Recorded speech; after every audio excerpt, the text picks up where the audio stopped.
ভবানীপুর থানায়। হ্যাঁ, অভিষেকের বিরুদ্ধে অভিযোগ দায়ের হয়েছে। কোন মন্তব্যের প্রেক্ষিতে অভিযোগ দায়ের হয়েছে?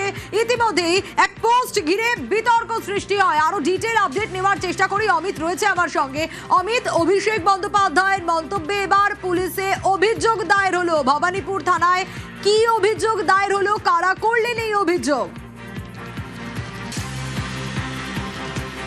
ভবানীপুর থানা এলাকার ভবানীপুরের বাসিন্দা অর্ণব কান্তি দাস তিনি ভবানীপুর থানায় অভিষেক বন্দ্যোপাধ্যায়, যিনি ডায়মন্ড হারবারের সাংসদ, তার বিরুদ্ধে একটি লিখিত অভিযোগ জমা করেছেন।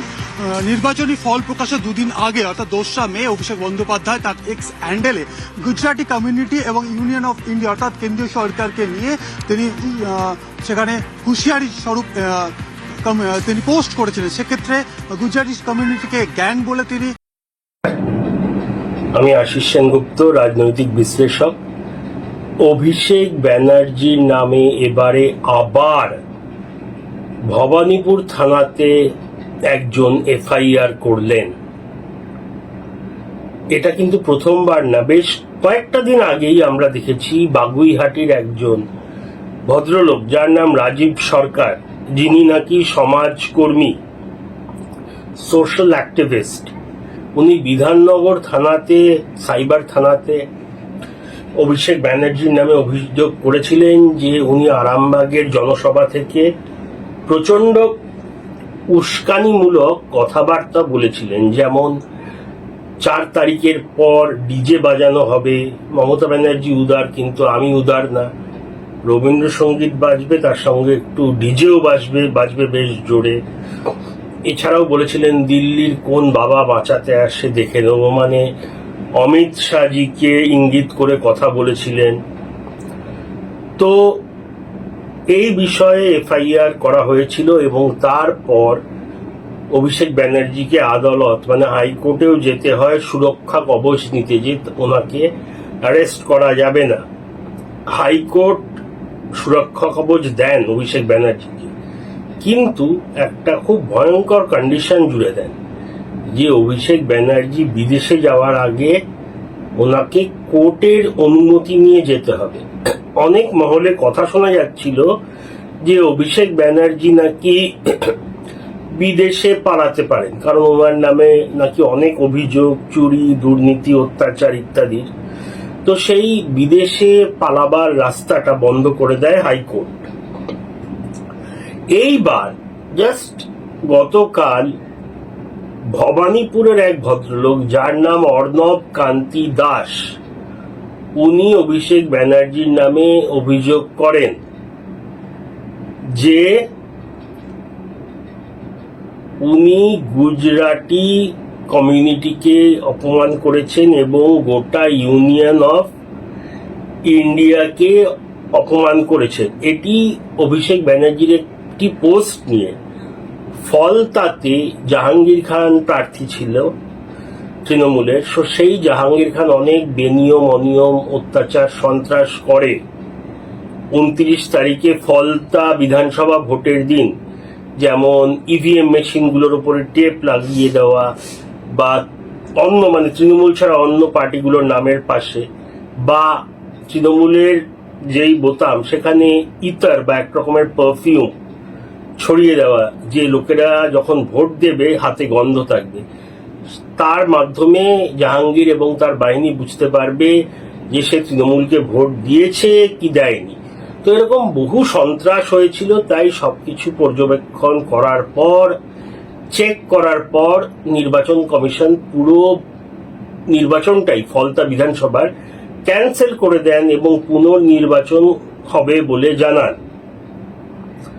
তো সেই ঘোষণার পর অভিষেক ব্যানার্জি একটি পোস্ট করেন সোশ্যাল মিডিয়ার, বিশেষত এক্স হ্যান্ডেল বা যাকে আমরা আগে টুইটার বলে জানতাম, সেখানে উনি সোজাসুজি ইউনিয়ন অফ ইন্ডিয়াকে চ্যালেঞ্জ করেন যে যাকে ইচ্ছা পাঠাও হেন তেন, আর এর সাথেও বলেন কোনো গুজরাটি গ্যাংকে পাঠালেও কেউ আমায় হারাতে পারবে না ফলতা থেকে। তো ওই ভদ্রলোক মানে অর্ণব কান্তি দাসের কথা হলো যে প্রথমত ইউনিয়ন অফ ইন্ডিয়াকে চ্যালেঞ্জ করা একজন সাংসদ হয়ে, আমাদের যে ফেডারেল স্ট্রাকচার মানে কেন্দ্র এবং রাজ্য নিয়ে গঠিত ভারতের যে নিয়ম সেটাকেই উনি সোজাসুজি চ্যালেঞ্জ করে দিচ্ছেন।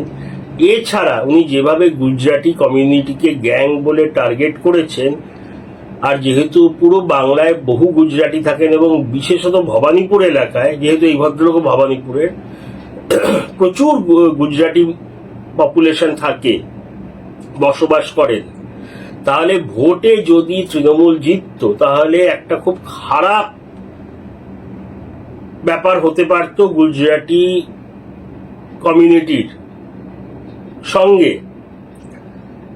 কারণ একটা বিরূপ প্রতিক্রিয়া হতে পারত, কারণ ওখানে গুজরাটি সম্প্রদায় এর উপরে আক্রমণ নেমে আসতো, এটা উনি মনে করেন। উনি বলেছেন যে ওনার ব্যক্তিগত রাগ কারোর উপর থাকতেই পারে, কিন্তু তাই বলে একটা গোটা কমিউনিটি, একটা গোটা জাতিকে টার্গেট করা, এইটা তো মেনে নেওয়া যায় না, এবং এটা কোনোভাবে বোধহয় একটা ক্রিমিনাল অফেন্স ওনার মনে হয়। তাই উনি ভবানীপুর থানায় অভিষেক ব্যানার্জির নামে এফআইআর লজ করেছেন। তো এই নিয়ে তাহলে পরপর দুখানা এফআইআর হয়ে গেল। তাহলে কি আস্তে আস্তে এই টুকটাক ছোট ছোট এফআইআর এবং আরো অনেক জায়গায় হতে পারে বলে আমার সন্দেহ, ধীরে ধীরে এটা কি আস্তে আস্তে একটা ফাঁস চেপে বসছে অভিষেক বাবুর ওপর? এই ছোট ছোট এফআইআর গুলো কি কোনো বড় কিছুর ইঙ্গিত? এখন পুরোটাই নির্ভর করছে যে কলকাতা পুলিশ বা রাজ্য পুলিশ এই এফআইআর গুলো নিয়ে কি অনুসন্ধান করেন বা ওনারা কি পদক্ষেপ নেন। আর উনি যে রক্ষা কবচটা নিয়েছেন ওটা কিন্তু সবকিছুর জন্য না, শুধু ওই এফআইআরটার জন্যও। তাহলে এই যে এই এফআইআরটা আজকে যেটা সংবাদ মাধ্যমে ছেয়ে গেছে, সেটার জন্যও কি আবার অভিষেক বাবু হাইকোর্টে ছুটবেন এফআইআর নিতে? সেটা আগামী দিনে বোঝা যাবে। আর অভিষেক ব্যানার্জির কি গ্রেফতার হওয়ার একটা চান্স এগিয়ে আসছে? এই ঘটনাগুলো দেখুন বিচ্ছিন্ন। এছাড়াও অভিষেক ব্যানার্জির স্ত্রী মাননীয়া রুচিরা ব্যানার্জি, উনিও দুদিন আগে কোর্টে গেছিলেন, কারণ ওনার উপরে একটি নিষেধাজ্ঞা আছে বিদেশ ভ্রমণের জন্য। তো যে ছোট ছোট জিনিসগুলো আমরা দেখছি, এগুলোকে যদি যোগ করি এই বিচ্ছিন্ন ঘটনাগুলোকে, সবকিছুই কি অভিষেক ব্যানার্জির গ্রেফতার হওয়ার পথের দিকে এগোচ্ছে? সেটা সময় বলবে, কিন্তু আমার একজন বিশ্লেষক হিসেবে মনে হয় যে এই বিচ্ছিন্ন ঘটনাগুলোর পেছনেও কোনো এক বুদ্ধিমান মাথা থাকতে পারে।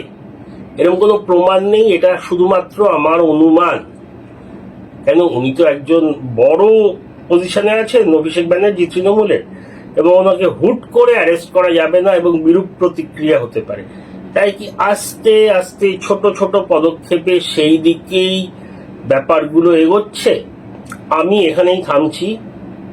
আপনারা আপনাদের মূল্যবান মতামত জানাবেন এবং প্রতিবেদন ভালো লাগলে নিশ্চয়ই সাবস্ক্রাইব করবেন আর আপনাদের মূল্যবান জানাবেন। আপাতত এতটাই।